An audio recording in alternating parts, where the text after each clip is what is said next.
बद्धो येन सुषुम्नायाम प्राण उड्डयते यतः। यानी कि कहा गया कि जो प्राण बंद है, मतलब बद्ध है, जब प्राण को आप निरुद्ध करते हैं, अब तक के अभ्यास में हम लोगों ने देखा है कि प्राण को हम मूलबंध के द्वारा सुषुम्ना में निरुद्ध करते हैं। तो कहा गया जिस प्राण को आप कंट्रोल करके सुषुम्ना में निरुद्ध कर देते हैं, वो प्राण सुषुम्ना में उड़ान भरने लगता है। उड्डयते मतलब उड़ान भरने लगता है। कहाँ? सुषुम्ना में। तस्मात् उड्डयन उड्डयनाख्यम योगी भी ताहिरतः।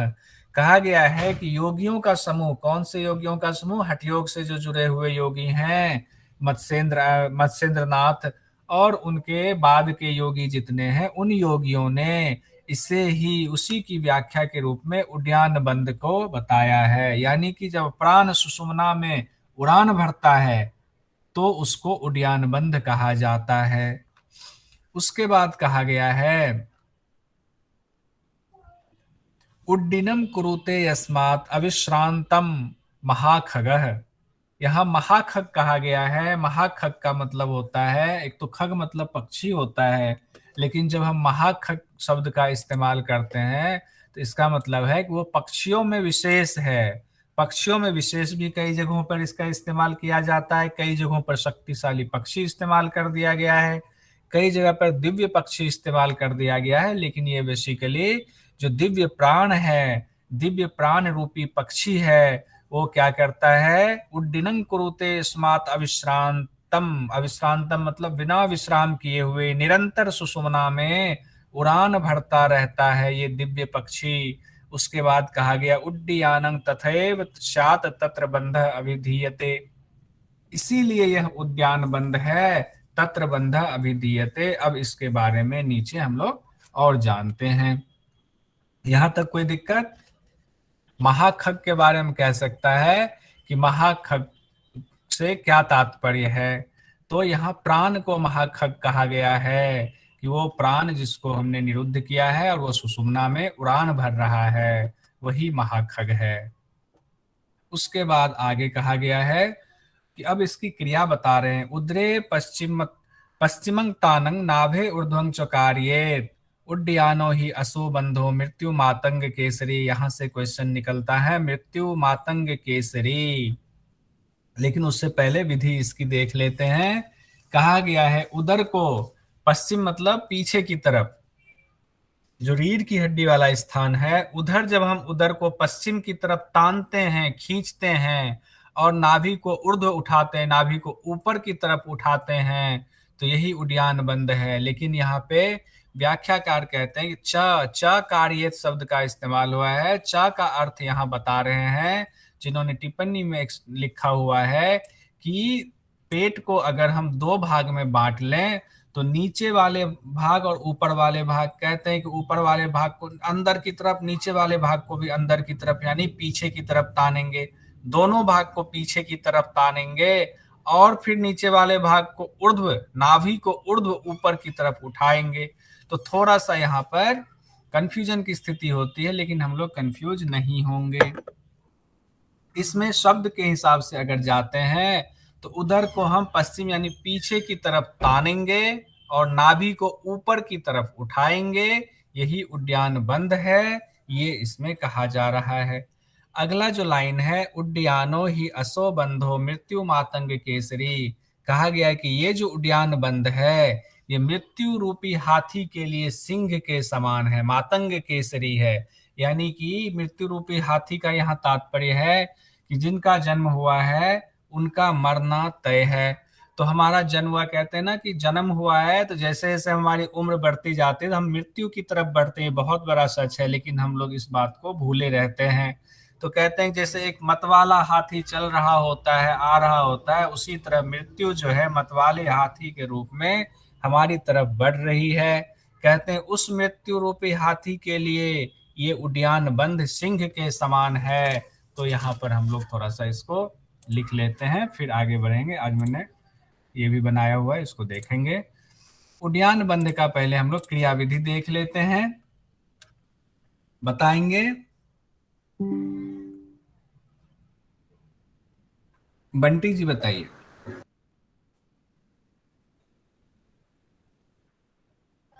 भारती माली जी बताइए, बताइए सब लोग।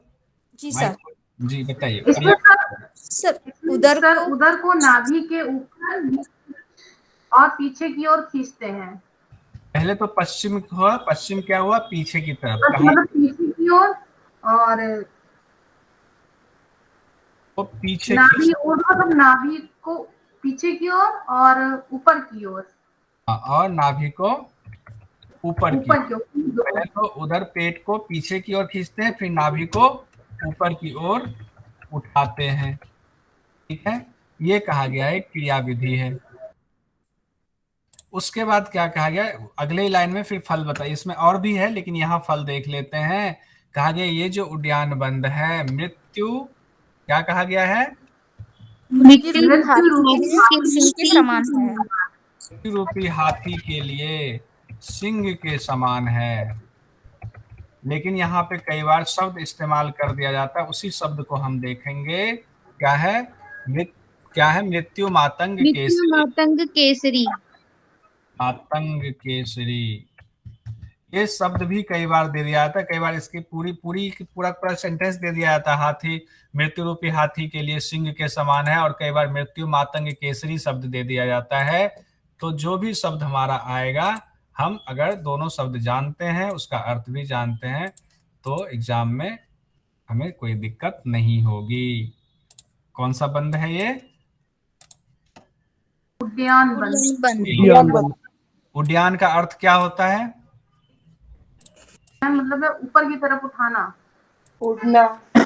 उद्यान का अर्थ है उड़ना, उड़ान भरना। तो कौन उड़ान भरता है, प्राण उड़ान भरता है, इसीलिए इसको उद्यान बंद कहा गया है। आगे देखते हैं, मृत्यु मातंग केसरी हो गया।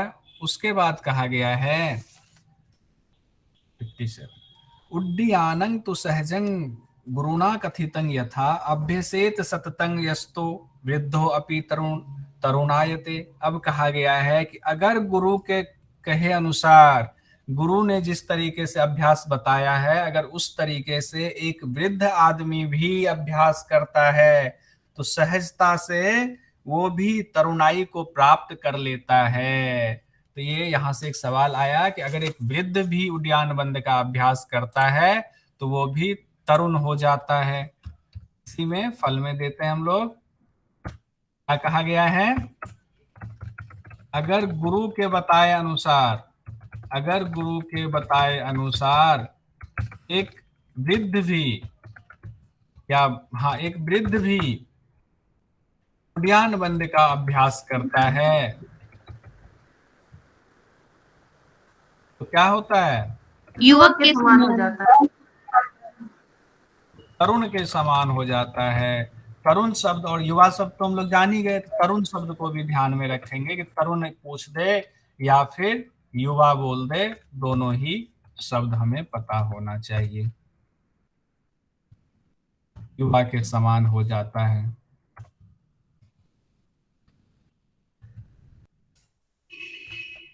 ठीक है, अब आगे कहते हैं,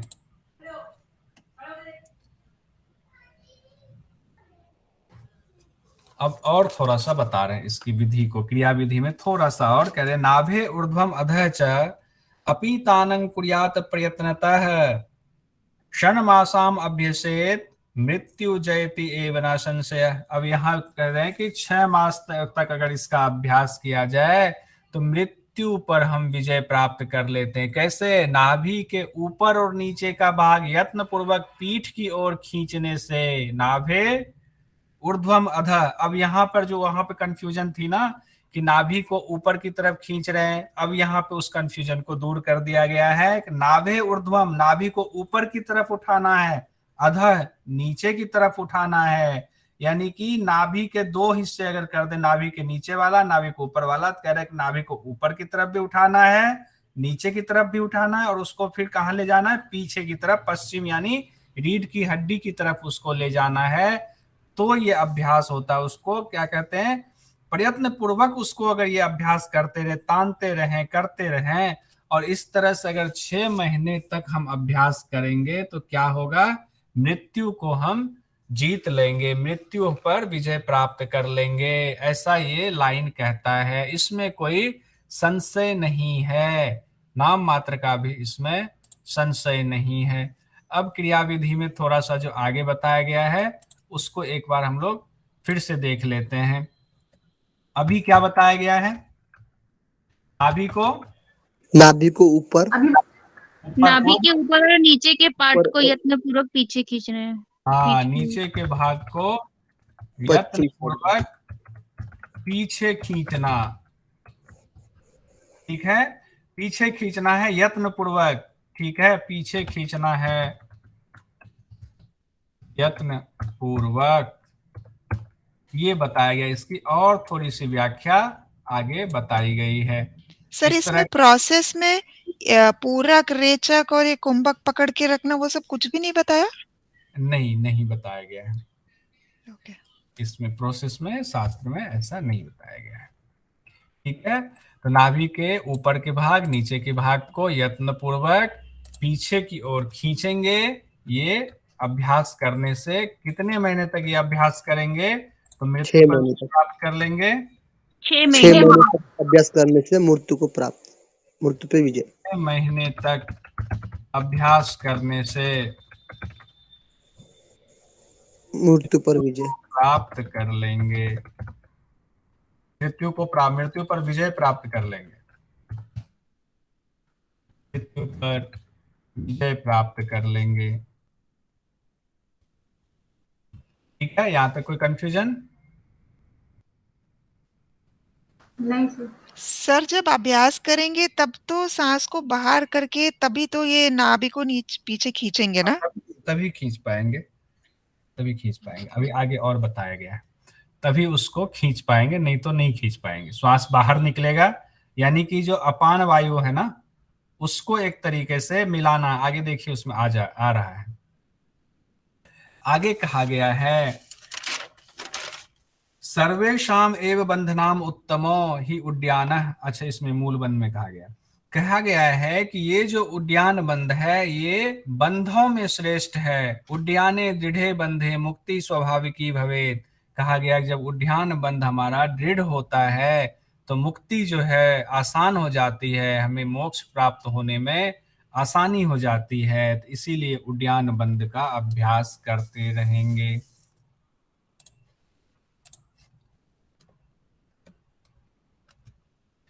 अब यहाँ जो हम लोगों ने पहले पढ़ लिया था उसमें क्या था? बंधों में श्रेष्ठ कौन है? उद्यान बंध। उद्यान बंध। श्रेष्ठ उद्यान बंध है।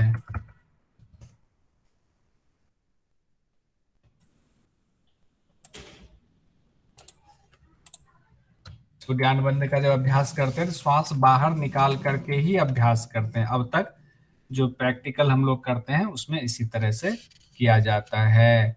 अब ये वाला तो हमारा कंप्लीट हो गया उद्यान बंध का। अब आगे है मूल बंध का अभ्यास।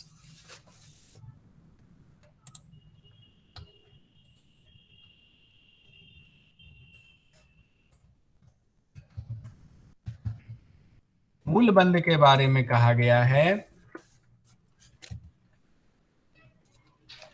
पार्ष्णि भागेन संपीड्य योनिम आकुंचयेत गुदम अपानम ऊर्ध्वम आकृष्य मूल बंधो अभिधीयते। कहा गया है एड़ी को अपने संपीड करना योनि स्थान में। योनि स्थान हम लोग बार बार पढ़ते हैं और उसके लिए कई जगहों पर क्या इस्तेमाल किया गया शब्द? शिवनी वाले स्थान को। तो वह स्थान कौन सा है? जेनेटिक ऑर्गन और जो हमारा एनस वाला हिस्सा है उसके बीच का स्थान, उसको शिवनी स्थान कहते हैं। उसी को यहाँ योनि स्थान कहा गया है। कहा गया पार्ष्णि मतलब एड़ी होता है। कहते हैं एड़ी को योनि स्थान में आकुंचन करेंगे, संपीड करेंगे और दबाएंगे और क्या करेंगे? आकुंचन करेंगे। किसका? गुदा का। यानी कि एनस को हम लोग पूरा खींच करके रखेंगे, आकुंचन करेंगे। उसके बाद क्या कहा गया? उससे क्या होगा? अपानम ऊर्ध्वम आकृष्यम। अपान वायु जो है वो ऊपर की तरफ उठेगी। मूल बंधे अभिधीयेत, इसी को मूल बंध कहा गया है। अपान वायु को क्या करना है? ऊपर की तरफ उठाना है। अधोगतिम अपानम वै ऊर्ध्वम कुरुते बलात्, कहा गया है कि स्वाभाविक रूप से जो हमारी अपान वायु कहाँ होती है? नाभि के नीचे। देखिए, इसमें हमने समझाने की कोशिश की है। इसमें कहते हैं अपान वायु वाला स्थान जो है नाभि से नीचे, और ऊपर से प्राण वायु वाला स्थान। अभी इस पर भी आएंगे। कहते हैं नीचे जो अपान वायु वाला स्थान है उसको मूल बंद लगाकर, यानी गुदा द्वार को आकुंचन करके ऊपर उठाने की कोशिश करेंगे। अब कहते हैं कैसे? क्रूते बलात्, तो बलात् रूप से जो है वो ऊपर उठती है। कौन? अपान वायु। इसी को योगी लोग मूल बंध कहते हैं। अब आगे कहा सर गया है, इसको अंतः कुंभक लगाकर करना है कि बाह्य कुंभक? इसमें अंतः कुंभक और बाह्य कुंभक के बारे में नहीं कहा गया है। सिर्फ कहा गया है एड़ी को गुदा में शिवनी स्थान में लगाएंगे और उसके बाद मूल बंद को लगा लेंगे। अभी इतना ही कहा गया है। ऊपर देख लेते हैं आगे और क्या कहते हैं ये। उसके बाद क्या होगा? अपान वायु, जब हमने मूलबंद लगाया तो अपान वायु पर प्रभाव होना शुरू होगा। तो अपान वायु क्या होगा? ऊर्ध्व होगा, ऊपर की तरफ आएगा। किस तरीके से आएगा? बलपूर्वक जो ऊपर ले जाया जाता है। बलात् मतलब बलपूर्वक वो उपान वायु ऊपर की ओर ले जाया जाता है। तो इसे ही क्या कहा गया है? मूलबंद का अभ्यास कहा गया है।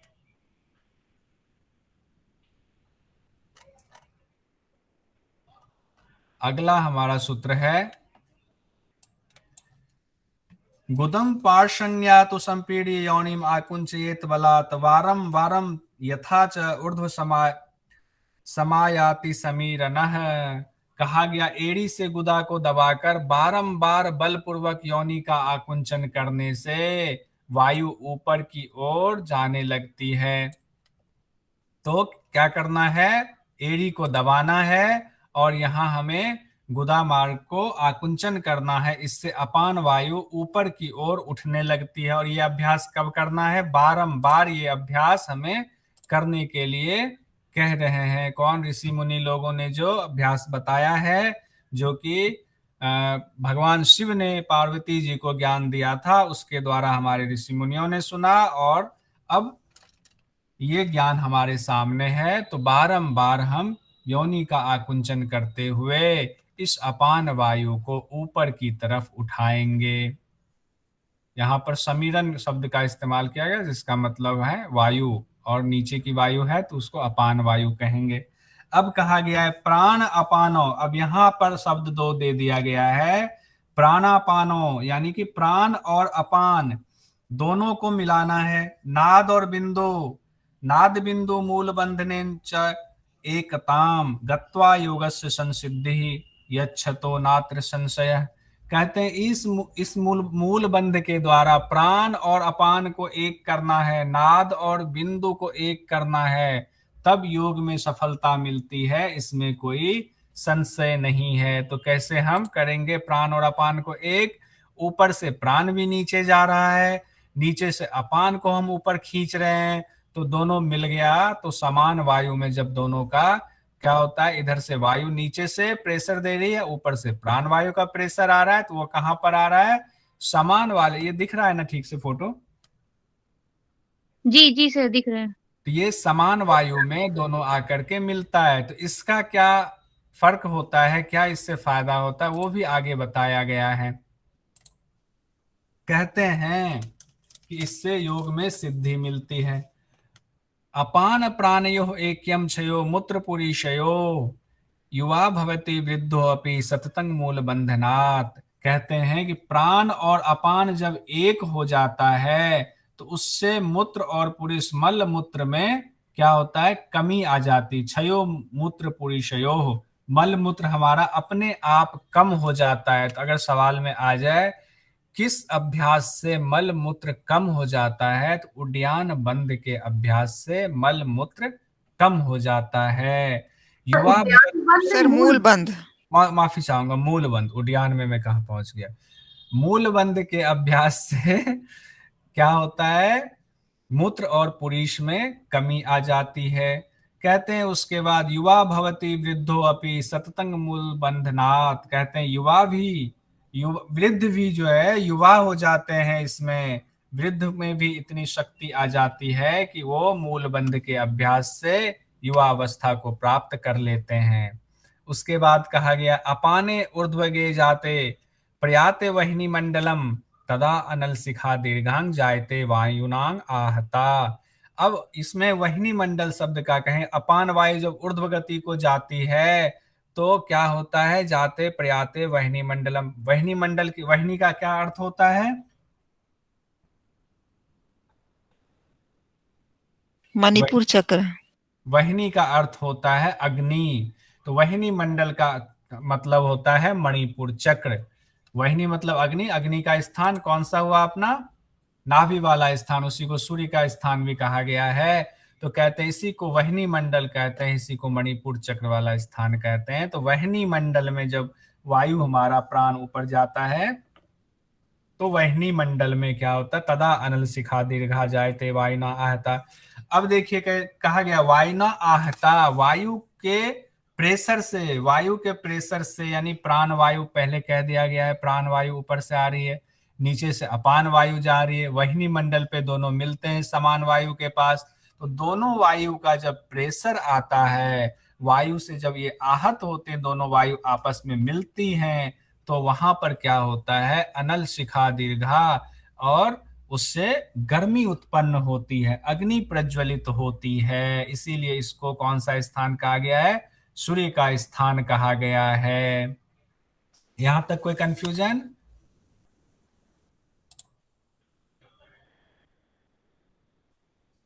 अनिल शिखा, अग्नि शिखा बढ़ती है। आगे कहा गया है ततो यातो वहनी अपानो प्राणम उष्ण स्वरूपकम तेन अत्यंत प्रदीप्त स्तु ज्वलन तु देहज तथा। अब कहा गया है कि जब अग्नि और अपान प्राण को उष्ण रूप बना देते हैं, तब अग्नि अपान प्राण को और उष्ण रूप बना देते हैं, और इससे देह के अंतर्गत जो अग्नि है वो और प्रज्वलित हो जाती है, सूर्य का स्थान। इसीलिए आगे हम लोग पढ़ेंगे कि चंद्रमंडल से जो सोमरस टपकता है वो यहाँ आकर भस्म हो जाता है, इसमें कोई संदेह नहीं है। और भस्म ना हो उसके लिए आगे अभ्यास भी बताया गया है, उस अभ्यास को बाद में पढ़ेंगे। अभी इसमें कहा गया है कि दोनों वायु के प्रेशर से क्या होता है, अग्नि और प्रज्वलित होती है वहिनी मंडल में। इसका हम लोग ध्यान रखेंगे, इसमें सवाल आ सकता है। कहाँ चला गया? हाँ, देहज वाला। इससे देह की अग्नि और प्रज्वलित हो जाती है। उसके बाद कहा गया तेन कुंडलिनी सुप्ता संतप्ता संप्रबुध्यते दंड आहता भुजंगी इव निःश्वस्य ऋजुतांग व्रजेत। अब कहा गया है कि ये जो अग्नि बढ़ जाती है, जो अग्नि प्रज्वलित हो जाती है इतनी ज्यादा इस अभ्यास से, उसके बाद क्या होता है, कुंडलिनी जो अपने सुसुप्ता अवस्था में है वो जाग जाती है इस अग्नि के प्रभाव से। इतनी अग्नि का प्रभाव बढ़ जाता है। दंड आहता, जैसे डंडे से पीटी गई सर्पनी, सांप को, इस किसी सांप को डंडे से जैसे पीटा जाता है, उसी तरह से ये फूतकार मारते हुए भुजंगी इव निःश्वस्य, ये सीधी हो जाती है फूतकार मारते हुए। और एक जगह कहा गया था, इस्तेमाल किया गया था, जैसे डंडे से सांप को पीटते हैं तो सीधी हो जाती। किसमें कहा गया था, कौन सी मुद्रा में कहा गया था, कोई बताएंगे? किस मुद्रा में और कहा गया था? जैसे डंडे से आहत कुंडलिनी सीधी हो जाती, बताइए पुंडिक जी। महावीर। महावीर। महावीर। और कोई? शारदा जी सही है, प्रीति जी सही कह रहे हैं, पुंडिक जी होगा सर, मुझे याद नहीं आ रहा है। याद नहीं आ रहा। प्रिया जी, खागी जी, अब आज बोल नहीं रहे कोई लोग। अरुण जी, अरुण जी बोले, अरुण जी को महावीर ही लग रहा है मुझे तो। कौन किस में? अभी सर महामुद्रा शायद, महाबंद महामुद्रा लग रहा है मुझे तो, शायद महामुद्रा। महाबंद। इसीलिए तो हमने पूछ दिया कि अभी जो है इसको कंप्लीट कर लेंगे कि ये बाद में याद रहेगा।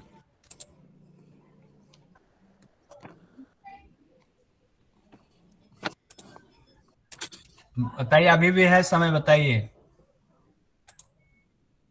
सर महामुद्रा। पक्का? पक्का महामुद्रा।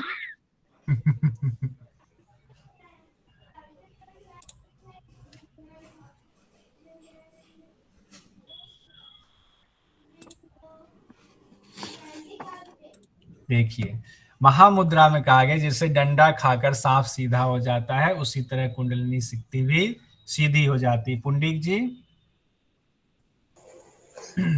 गलत था सर, मेरा एग्जैक्ट पता नहीं था, मतलब कोई बात नहीं, कोशिश ट्राई की किया आपने, ये बड़ी, अगर आपने कोशिश नहीं की होती तो इस पर ये चर्चा फिर हम रुकते नहीं। अगर सब लोगों का एक ही बार में सही हो जाता तो महामुद्रा में कहा गया इसे डंडा खाकर सांप सीधा हो जाता है, वैसे ही कुंडलिनी शक्ति सीधी हो जाती है। और यहाँ पर फिर किस मुद्रा में कह रहे हैं?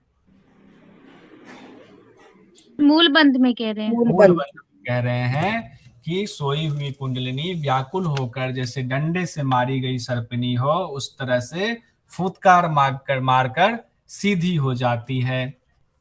अब आगे कहते हैं, बिलम प्रविष्टा, बिल या बिल की चर्चा की गई है। बिलम प्रविष्टा इव ततो ब्रह्म नाड्या अंतरंग व्रजेत तस्मात् नित्यं मूल बंधन कर्तव्य योगी भी सदा। यहाँ बिल में प्रवेश करती है। कौन से बिल में प्रवेश करती है? बिल कौन सा बिल है यहाँ पे? सुषुम्ना। सुषुम्ना की चर्चा की गई है यहाँ पे। उसके बाद क्या होता है? ब्रह्म नारी में प्रवेश करती है, सुषुम्ना में प्रवेश। बिल से यहाँ तात्पर्य सुषुम्ना नारी से है। तो फुतकार मार करके जब कुंडलिनी जागती है तो सुषुम्ना नारी में प्रवेश करती है और ब्रह्म नारी को भी प्रवेश करती है। इस प्रकार कुंडलिनी ब्रह्म नारी में प्रविष्ट हो जाती है। इसलिए साधकों को प्रतिदिन तस्मात् कर्तव्यो योगी भी सदा नित्यम, तस्मात् नित्यम मूल बंधन कर्तव्यो, इसीलिए योगियों को नित्य रूप से इसका अभ्यास करना चाहिए। ये आसान था। अब आगे है जालंधर बंध। मूल बंध का पहले हम लोग लिख लेते हैं, उसके बाद जालंधर बंध पर आएंगे।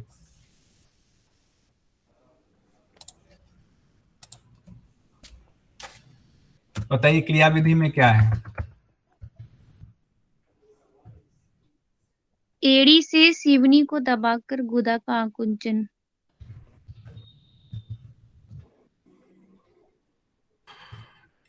एड़ी से सिवनी स्थान को दबाएंगे, गुदा का आकुंचन करेंगे और अपान वायु को ऊपर की ओर खींचकर रखेंगे। अपान वायु को ऊपर उठाएंगे। तो उसमें आगे क्या कहा गया था? बारंबार अभ्यास करना है। ठीक है, और क्या कहा गया है? सर बलपूर्वक ऊपर लेके जाना है अपान वायु को। अपान वायु को बलपूर्वक ऊपर लेकर जाना है। बलात् शब्द का इस्तेमाल किया गया था। बलपूर्वक ऊपर उठाएंगे। और ये अभ्यास कब करेंगे? बारंबार ये अभ्यास करेंगे। उसके बाद क्या कहा गया है? इससे क्या होगा? जैसे प्राण और समान मिलेंगे, नाद और शारदा, आपने कोशिश अच्छी की। प्राण और समान नहीं, प्राण और अपान। हाँ, प्राण और अपान एक हो जाएगा। ठीक है, एक हो जाएगा तो क्या होगा? दोनों तरफ वायु गया, प्राण और अपान एक हो गया तो क्या होगा? अग्नि उत्पन्न होगा। अग्नि प्राप्त होगा। हाँ, लेकिन अग्नि प्राप्त की चर्चा से पहले एक लाइन कहा गया है, प्राण और अपान मिलेगा, नाद और बिंदु मिलेगा। इसलिए इसको बीच में जोड़ रहा हूँ, कहा गया है क्योंकि इससे सवाल पूछ सकता है। नाद और बिंदु एक हो जाएगा या एक सर इसको थोड़ा एक्सप्लेन कर दीजिए, ये कैसे मतलब बता सकते हैं नाद और बिंदु एक हो गया, मतलब मीनिंग क्या होता है इसका? नाद और बिंदु से अर्थ है, नाद अनाहत नाद कहा गया है। नाद कहाँ से निकलता है हमारा? अनाहत से नाद निकलता है, आवाज निकलती है। और बिंदु कहा गया जो सोम रस जो है ऊपर से गिरता है, जो सोम रस गिर करके कहा अग्नि में भस्म होता था। अब तक यही होता था ना, अग्नि में भस्म हो जाता था। तो कहते हैं जब इसका अभ्यास करते हैं तो नाद और बिंदु एक हो जाता है दोनों। अब इसमें बिंदु हमारा क्षय नहीं होगा, नाद और बिंदु एक हो जाएगा। सर सर इसमें मतलब मणिपुर चक्र तक नहीं पहुंचेगा, वो प्राण अनाहत तक ही हाँ, पहुंच, मतलब बिंदु से मिल जाएगा, बिंदु से मिल जाएगा। बिंदु और प्राण नीचे अभी जाके नहीं वो जलेंगे, जलेंगे हालांकि नहीं। इसमें चर्चा अलग से नहीं की गई है, ये भी ध्यान रखेंगे, क्योंकि इसकी चर्चा के लिए अलग से विपरीत करनी मुद्रा बताई गई है, इसलिए इसको सिर्फ एक लाइन देकर छोड़ दिया गया है कि नाद और बिंदु एक हो जाता है, प्राण और अपान एक हो जाता है। तो चर्चा जो ज्यादा की गई है वो प्राण और अपान के एक हो जाने की गई है। और प्राण जब अपान जब एक होता है तो क्या होता है? मल मूत्र कम हो जाता है। हाँ, मल मूत्र कम हो जाता है, मल मूत्र की मात्रा कम हो जाती है। ये सवाल यहां से पूछा जाता है। तो इसके लिए क्या शब्द इस्तेमाल किया गया है मल मूत्र के लिए? क्षयो मूत्र पुरीशयो। पुरीश, मूत्र और पुरीश, ये दो शब्द इस्तेमाल किया गया। ये शब्द इसलिए जानबूझ करके लिख रहा हूं कि अगर मल मूत्र की जगह मूत्र और पुरीश आ जाए तो ये कंफ्यूज नहीं होंगे, पता नहीं किस शास्त्र में ये हमने पढ़ा था। ये मात्रा अल्प हो जाती है। और क्या होता है? वृद्ध भी युवक हो जाता है। योग में सिद्धि मिलती है, पहले कहा गया है योग में सिद्धि मिलती है, इसमें कोई संदेह नहीं है।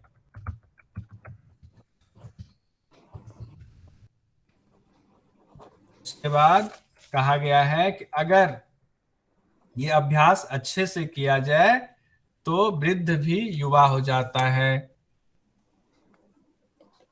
गुरुजी वृद्ध भी कई जगह युवा हुआ है।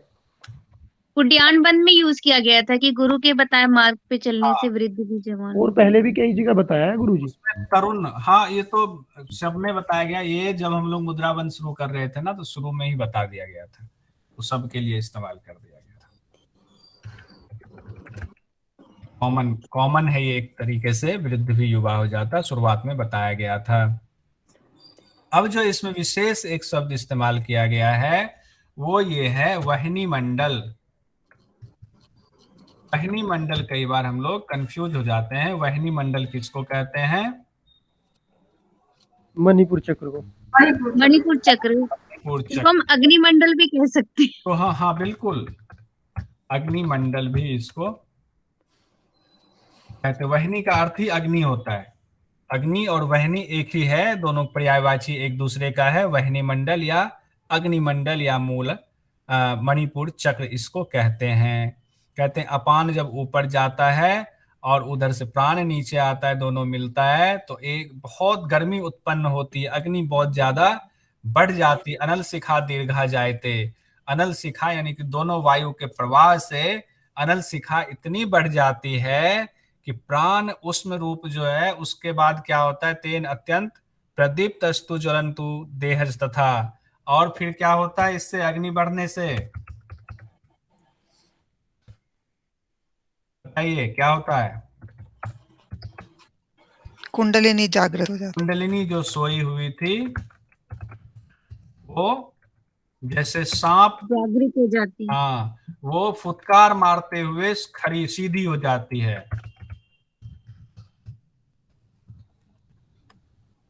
सीधी हो जाती है। कैसे सीधी हो जाती है? जैसे सर्पिनी को डंडे से पीटा गया हो, ठीक है, जैसे सर्पिनी को डंडे से पीटा गया हो, उसी तरीके से उस गर्मी को पाकर ये कुंडलिनी फुटकार मारते हुए खड़ी हो जाती है, सीधी हो जाती है। सीधी होकर क्या करती है? अब ये बिल में प्रवेश करती है। बिल में प्रवेश करती है और बिल से तात्पर्य यहाँ क्या है? सुषुम्ना। ब्रह्मनाड़ी सुषुम्ना। और ब्रह्मनाड़ी, ब्रह्मनाड़ी। ब्रह्मनाड़ी प्रवेश करती, दोनों शब्द का इस्तेमाल किया गया है। ब्रह्मनाड़ी में प्रवेश करती है। तस्मात् नित्यं मूलबंधं कर्तव्यो, इसीलिए नित्य मूलबंध का अभ्यास करना चाहिए। यहाँ पर अपना ज्ञान और मूलबंध कंप्लीट हुआ। अब हम लोग अगले अभ्यास में जाएंगे।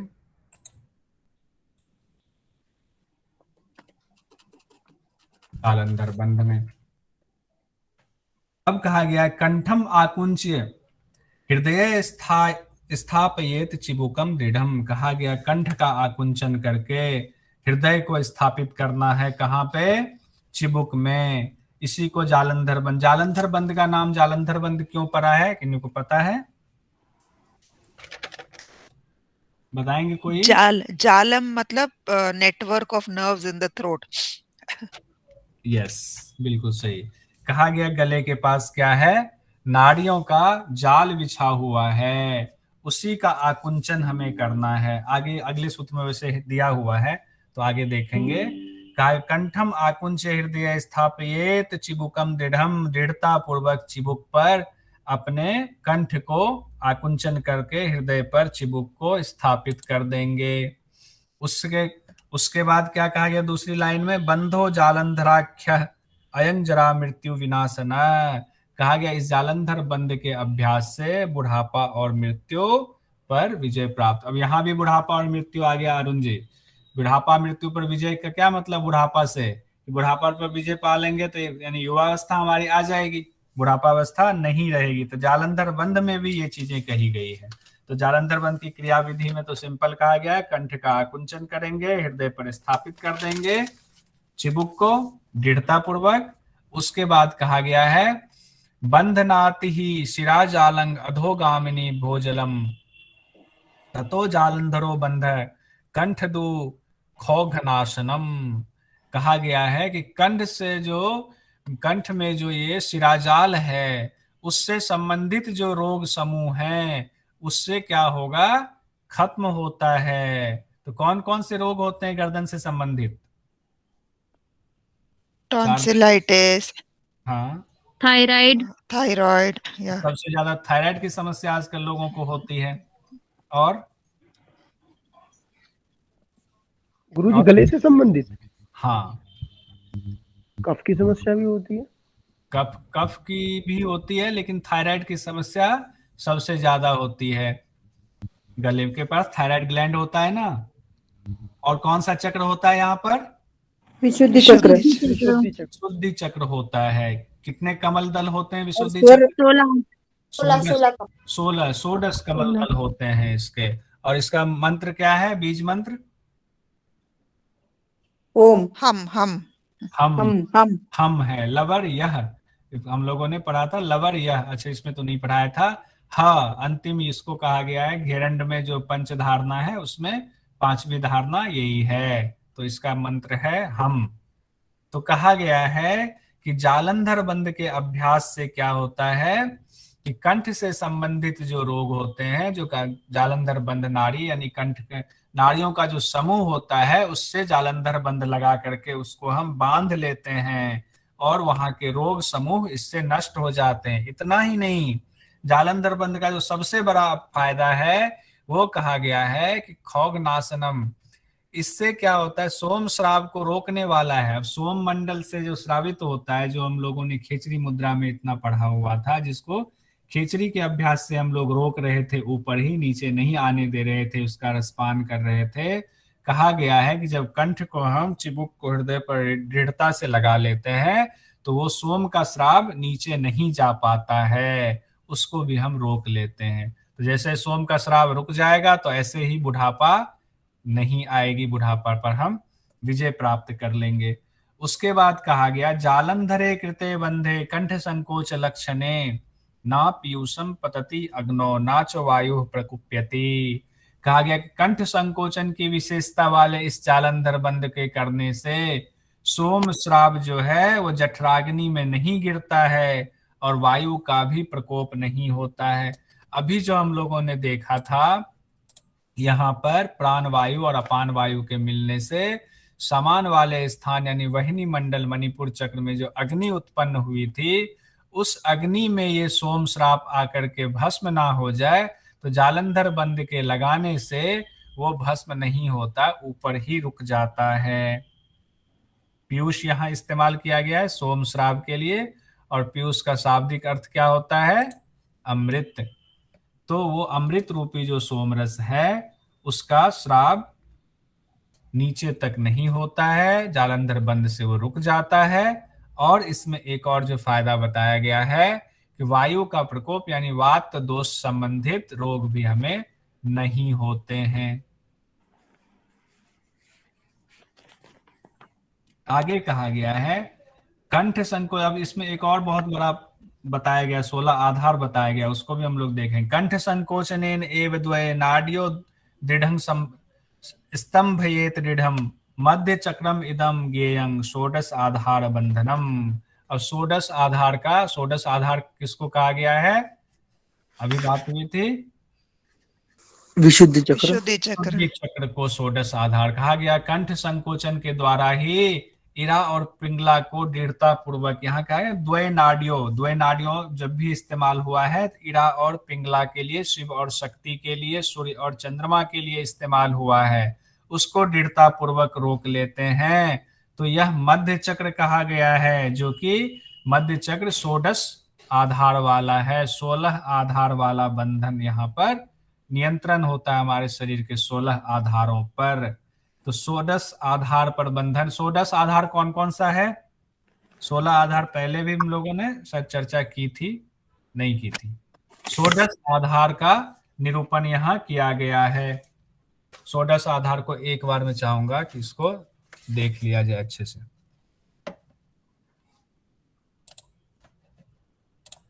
षोडश आधार में इससे संबंधित सवाल भी पूछे जाते हैं कि पहला आधार कौन सा है 16 आधार में से।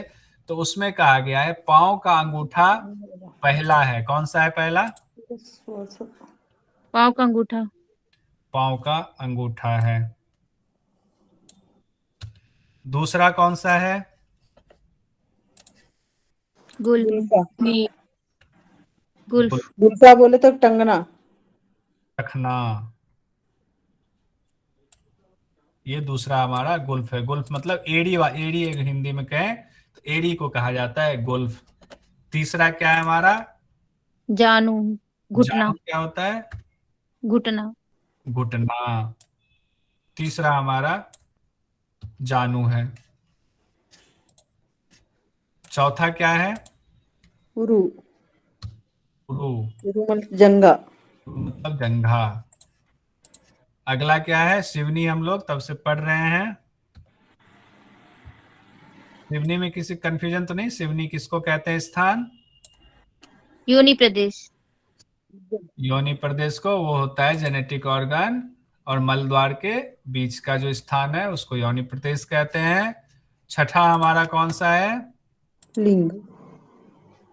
लिंग जेनेटिक ऑर्गन ये हो गया।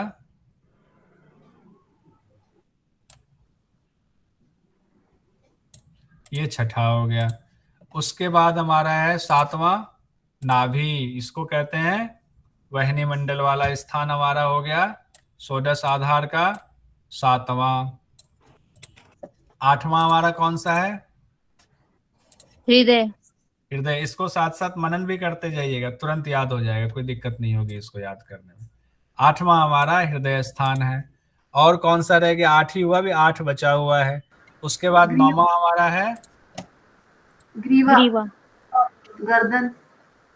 9वां हमारा है ग्रीवा यानी गर्दन। उसके बाद कौन सा है? कंठ देश। कंठ प्रदेश। 10वां हमारा है लंबिका अर्थात जीभ।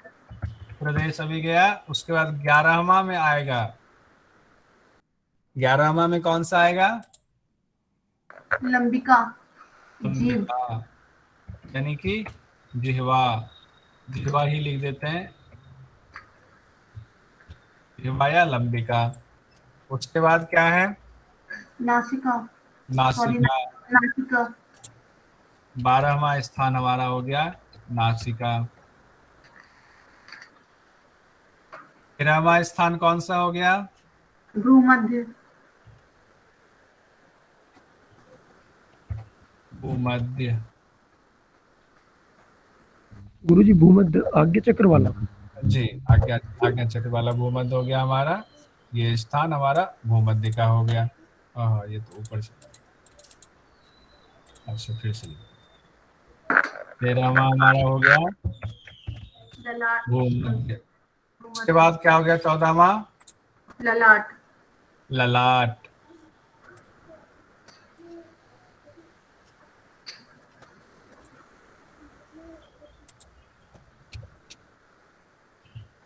ललाट 15वां?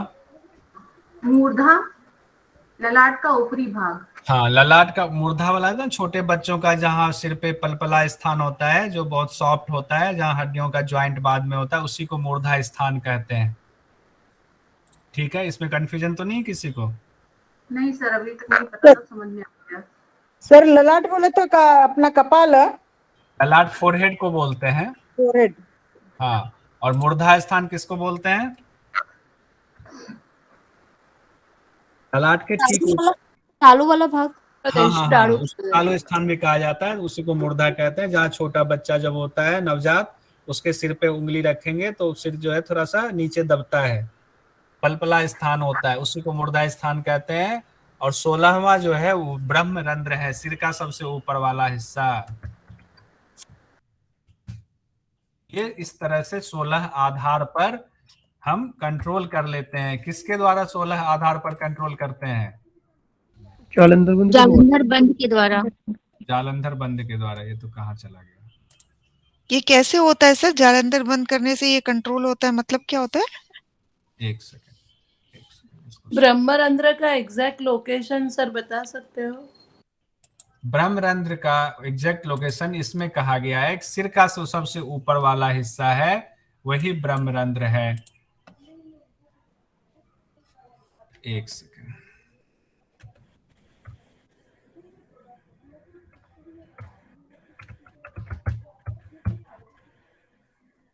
सिर का सबसे ऊपर वाले हिस्से को यहां इन्होंने ब्रह्मरंध्र कहा है। सिर का ऊपरी भाग, सहस्त्रार चक्र वाला। सहस्रार चक्र वाला, उसी को ब्रह्मरंध्र कहा गया है।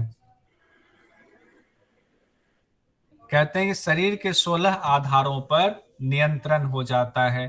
तो एग्जाम में पूछ लेते हैं पहला आधार कौन सा है। अगर हम लोग जेआरएफ निकालना हो तो 16 के 16 आधार याद कर सकते हैं नीचे से ऊपर तक, तो हमें दिक्कत नहीं होगी। ये भी पूछ देता है कि अंतिम आधार कौन सा है, तो ब्रह्मरंध्र है। और पहला आधार कौन सा है? पांव का अंगूठा है। और कौन से अभ्यास से इसमें 16 आधार पर नियंत्रण पा लेते हैं?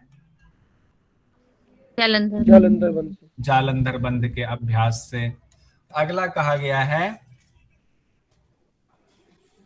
मूल स्थानम समाकुंचम उड्डयनं तु कार्येत इड़ा च पिंगलया बद्ध्वा वाह्येत पश्चिमे पथि।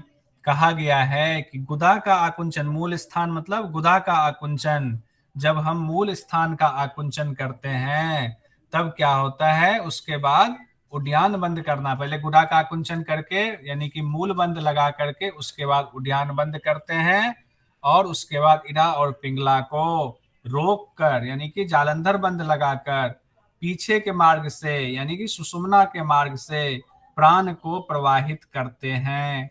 तो अब इसमें पहले हम लोगों ने प्राणायाम में पढ़ा था बंद का, अब इसमें थोड़ा सा अलग बताया गया है। मुद्रा बंद में बंद लगाने का तरीका और प्राणायाम में बंद लगाने का तरीका अलग बताया गया था। दोनों में फर्क बता दिया गया। इसमें क्या सीक्वेंस बताया गया है? पहले मूल बंद, उज्जैन बंद और जालंधर बंद। हाँ, मूल बंद, उद्यान बंद और जालंधर बंद, यानी नीचे से ऊपर की तरफ आते हैं। अब यहाँ कंफ्यूजन हो सकती है कि वहां तो कुछ और बताया गया, यहाँ कुछ और बताया गया, हम किसको माने? तो देखिए यहाँ जो बताया गया वो मुद्रा बंद के अंतर्गत बताया गया है कि मुद्रा बंद में ये सीक्वेंस रखेंगे।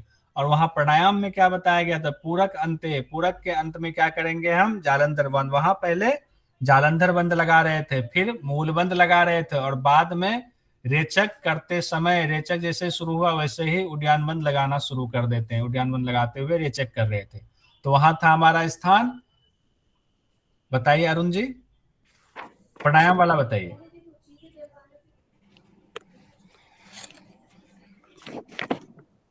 और कोई बताएं, प्राणायाम वाला क्या था? सर प्राणायाम में था कि पूरक के बाद जालंधर लगाना है, उसके बाद मूल, और फिर लास्ट में अंत में लगाना रहता है। रेचक करते समय, स्टार्ट करते समय उद्यान बंद लगाना है। और यहाँ पर कह दिया गया है पहले मूल बंद करेंगे, उसके बाद क्या करेंगे, जालंधर बंद करेंगे, सॉरी मूल बंद करेंगे, फिर उद्यान बंद करेंगे, और उसके बाद जालंधर बंद करेंगे। तब हमारा क्या होगा, वायु का प्रवाह सुषुम्ना नाड़ी में होगा।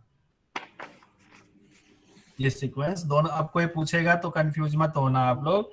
अगर कोई पूछ दे कि हठ प्रदीपिका में बंद कैसे लगाने के लिए बताया गया, पहले कौन सा बंद लगाया जाए, तो आप लोग ये तुरंत बताना कि किसके हिसाब से बताया, प्राणायाम के हिसाब से या मूल बंद के हिसाब से, क्योंकि बंद मुद्रा बंद के हिसाब से अलग बताया गया है और प्राणायाम के हिसाब से अलग बताया गया है। अब आगे कहते हैं, अनेनैव विधानेन प्रयाति पवनो लयम ततो न जायते मृत्यु जरा रोगादिकं, तथा इस प्रक्रिया से प्राण लय को प्राप्त होता है, यानी ब्रह्मरंध्र को प्राप्त होता है। प्राण का जो सबसे अंतिम स्थान हुआ वो ब्रह्मरंध्र को हुआ, और इससे मृत्यु, बुढ़ापा, और क्या कहा गया, रोगादिकं, कोई भी रोग नहीं होगा। मृत्यु और जरा, जरा बुढ़ापा, ये सब रोग नहीं होता है। आगे कहा गया है, अच्छा 10:06 हो गए, बस ये लास्ट है। बंधत्रय इदम श्रेष्ठम महासिद्धिश्च सेवितम सर्वे सांग हठ तंत्रानां साधनं योगिनो विधु। कहा गया सभी हठ क्रियाओं में, सभी हठ शास्त्र की प्रक्रियाओं के साधन स्वरूप महासिद्धों द्वारा जो ये सेवन इसका किया जाता है, जो अभ्यास किया जाता है, ये तीनों बंध उत्तम बताया गया है। बंध त्रय इदम श्रेष्ठम महासिद्धेश सेवितम, इस बंध त्रय को श्रेष्ठ बताया गया है सभी हठ तंत्रों में। अब इसमें से क्वेश्चन निकाल के यहीं पर इसको कंप्लीट करते हैं। तो सबसे अंतिम वाले लाइन में से शुरू करते हैं इंपॉर्टेंट सवाल।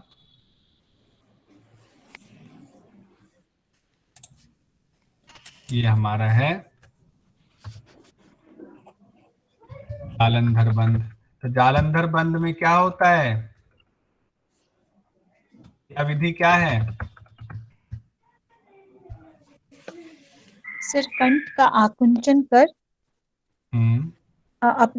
दृढ़ता पूर्वक हृदय में लगाते हैं चिबुक को।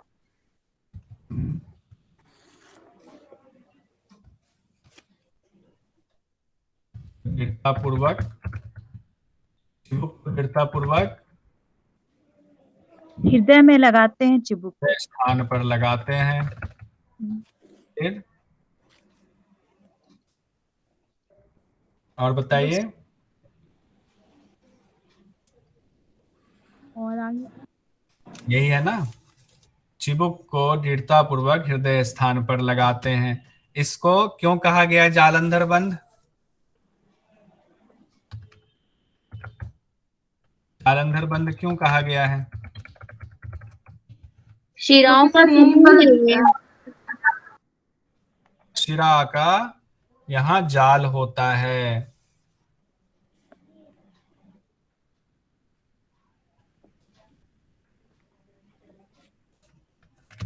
सर इसमें भी पूरक रेचक कुछ नहीं बताया, पर हम प्रैक्टिस कराते तो सबसे पहले उसी से शुरू करते हैं।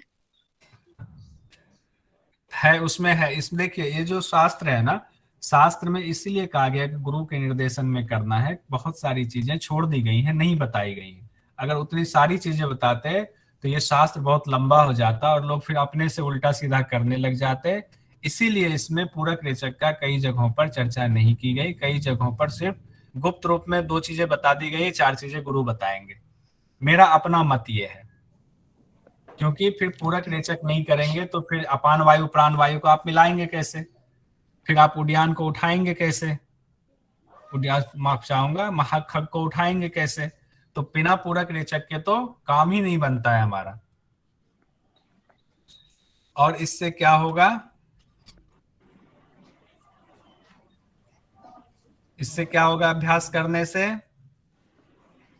सुड़ा जरा मृत्यु विनाशक। पहले कहा गया है कंठ से संबंधित रोग, कंठ से संबंधित रोग नहीं होंगे, उस पर हम विजय प्राप्त करेंगे। उसके बाद क्या कहा गया है, पीयूष शब्द का इस्तेमाल किया गया है। किसके लिए पीयूष शब्द का इस्तेमाल किया गया है, सोम रस के लिए। पीयूष का सोम रस को हम रोक लेते हैं, उसको क्षय नहीं होने देते हैं, अग्नि में सूर्यमंडल तक नहीं पहुंचने देते हैं।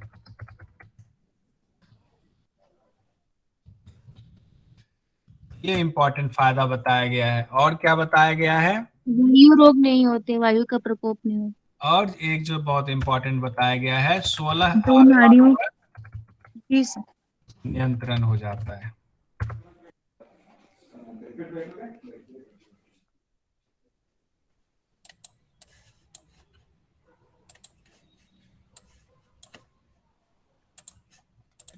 ठीक है, और क्या बताया गया है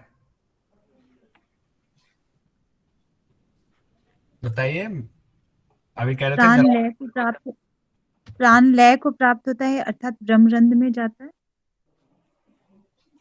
मृत्यु वाले पे आते हैं। मृत्यु, जरा और रोग आदि। जरा पहले मृत्यु शब्द कहा गया है, मृत्यु बुढ़ापा,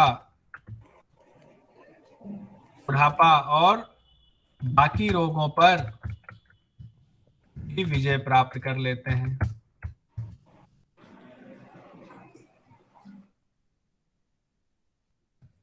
ठीक है, यहां तक कोई कंफ्यूजन?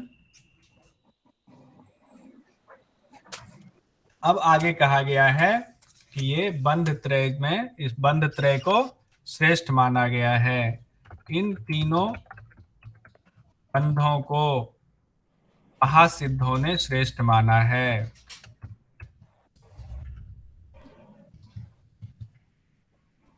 कौन से बंध त्रय हैं?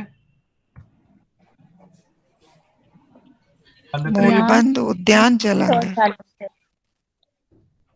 कौन कौन सा? पहले मूलबंध, मूलबंध, उड्डयन बंध, जालंधर बंध।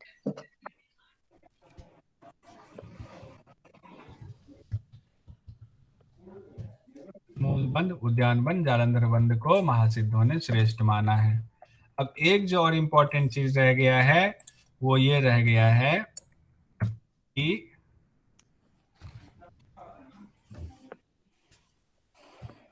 बंध लगाने का क्रम इसके हिसाब से बंध चैप्टर में पहले मूलबंध, फिर उद्यान, फिर जालंधर अध्याय में। यहाँ पे दोनों लिख देता हूँ, जब इसको आप लोग पढ़ेंगे तो उस समय याद आ जाएगा। तो बंध लगाने का क्रम मुद्रा बंध अध्याय में क्या कहा गया है, पहले मूल बंध, फिर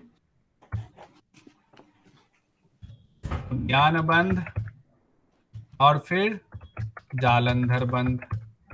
और प्राणायाम वाले चैप्टर में क्या कहा गया है, पहले कौन सा, जालंधर बंद, बंध, मूलबंध, मूल बंध, उद्यान बंद। उद्यान बंध। ये सीक्वेंस हम लोग दोनों याद रखेंगे, क्योंकि इससे हो सकता है अभी सवाल ऐसे कंफ्यूजन वाला नहीं पूछा गया है, लेकिन अगर हमें पता रहे कितना भी पूछ लें तो फर्क हमें नहीं पड़ेगा, क्योंकि हमने दोनों जगहों पर देख लिया बंध लगाने का क्या तरीका है। सर प्राणायाम में ये जो सीक्वेंस दिया आपने, जालंधर, मूल और उद्यान, जो हम कोई भी प्राणायाम करते हैं, उज्जाय या भ्रामरी, तो ये तीनों को लगा के करते हैं? नहीं, तीनों को कौन से वाले में कह रहे हो, कोई एक प्राणायाम बताओ, उसका क्रियाविधि देख लेते हैं। जैसे शीतली प्राणायाम करे या शीतकारी करे या भ्रामरी करे। उसमें कहा गया था, देखिए इसमें जो अष्ट कुंभक दिया गया है ना, जिसको सहित कुंभक भी कहा गया। तो सब में कहा गया है कि कुंभक मान लेना चाहिए। एक दो में कुंभक शब्द का इस्तेमाल नहीं भी किया गया, तो अगले सूत्र में कहा गया पूर्व की भांति कुंभक करें। तो सब ठीक में है। कुंभक करना ही करना है, ये व्याख्याकार भी कहते हैं। कैवल्य धाम की पुस्तक है, बहुत शोध के बाद बनाया गया। तो इसमें भी कह रहे हैं कि जिसमें कुंभक नहीं कहा गया है उसमें कुंभक करना ही करना है। बिना कुंभक के इसमें 8 के 8 प्राणायाम नहीं है, सब में कुंभक शब्द का इस्तेमाल है, सब में कुंभक लगाना है। ये कई जगहों पर व्याख्या में पर जब कुंभक करते सर, खाली जालंधर बंद करके हम कुंभक करते, मूल बंद वगैरह कहाँ लगाते प्राणायाम में? मूलबंद नहीं लगाने, मूलबंद सब में नहीं बोला गया है, लेकिन प्राणायाम में बताया गया है, सीक्वेंस बताया गया था कि मूलबंद लगाएंगे। जब श्वास हम अंदर ले रहे हैं, शुरुआत में ही बता दिया गया था कि जब हम श्वास लेंगे, पूरक करेंगे, तो पूरक खत्म होते ही जालंधर बंद लगाएंगे, फिर मूलबंद लगाएंगे, और फिर जब हम श्वास छोड़ना शुरू करते हैं तो उड्डयन बंद लगा लेंगे। ये कॉमन नियम एक बताया गया था, ठीक है। ये एक कॉमन नियम बता दिया गया था प्राणायाम वाले अध्याय में। और उसके बाद इसीलिए इसको बार बार, मुझे लगता है कि शायद इसको बार बार इसलिए रिपीट नहीं किया गया है कि एक बार जब बता दिया गया है तो उसका हम मान के चलें कि ऐसे ही अभ्यास करें, हालांकि कहा नहीं गया है सूत्र में। इट मीन्स जब हम रोज करते हैं इसको अप्लाई करना है ना सर? फिर अप्लाई करना चाहिए।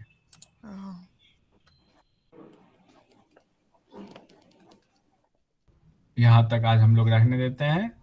कल हम लोग विपरीत करनी मुद्रा देखेंगे। सर आपसे एक अनुरोध करना था। जी प्रिया जी। सर क्लास की टाइमिंग अगर 4 बजे से कर देते तो बहुत अच्छा रहता। इस समय इतना लेट हो गया, मेरे बच्चे भी बिना खाना पीना खाए सो गए। सास की तबीयत नहीं ठीक है, उनको पैरालिसिस हुआ है, वो भी बैठी वेट कर रही है खाने का। ओह, सिस्टम बहुत डिस्टर्ब